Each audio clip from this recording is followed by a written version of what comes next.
$380.59 бар. Соответственно, бізде $280.59 сделкамыз ашылуы керек. 59.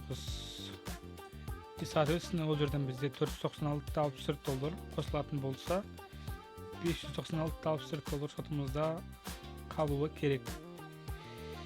Так, енді сделка ашқанға ситуация іздеп бастайтын боламыз.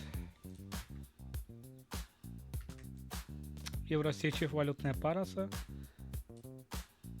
Лонговая формация, астыңғы жақта имбаланс жоқ. Получается, бізде осы жерден баға жоғары қарай кету керек. Білейін, үлгермей қалдым сделка ашып. Хорошо, күтейік. ББТ-ның цель бізде орындалып қойды в целом. Келесі цель бізде тура осы қалыпта жабылатын болса, бізде қазіргі біздің свечамыздың лойы болады. До конца күтейік. Әбәдем ситуацияның моментті жіберіп алдық та. Сол обидно. Так, бізде контекст шартовый.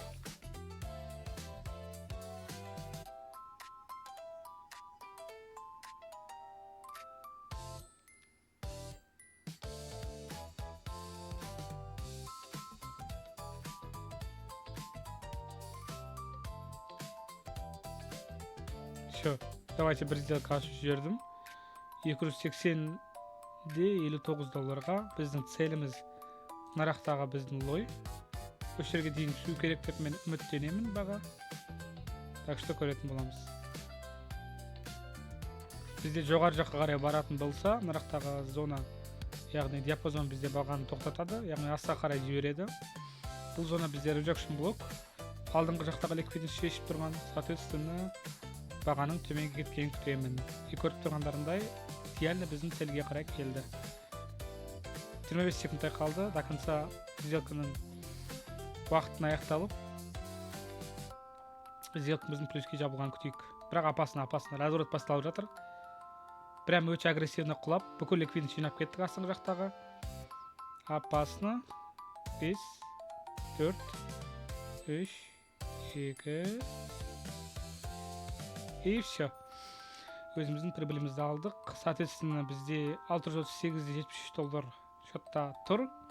Келесі біздің сделка енді $538.73 ашылатын болады. Керемет жалғасуда. Депозитімізді разгон $100 бастадық. Қазір уже $638.73 дейін көтердік. Өте керемет результат. Пока что тфай көз тимесін, бізде барлығы ойдағыдай келе жатыр. И көріп тұрғандарындай оп-оңай бағаны болжаудың теориясымен сделкамды аштым. И байқағандарындай ситуацияны жіберіп алсақ та ешқандай да нервке берілмей, ашуланбай, пайппен спокойно жасап, прибылімізді өзіміздің алып кеттік. Өте керемет, өте жақсы результат. Баршаларыңа осындай результат жұғысты болусын. Бүгінгі біздің торговлямыз аяқталды. Сау болыңдар. Өте жылдам болды.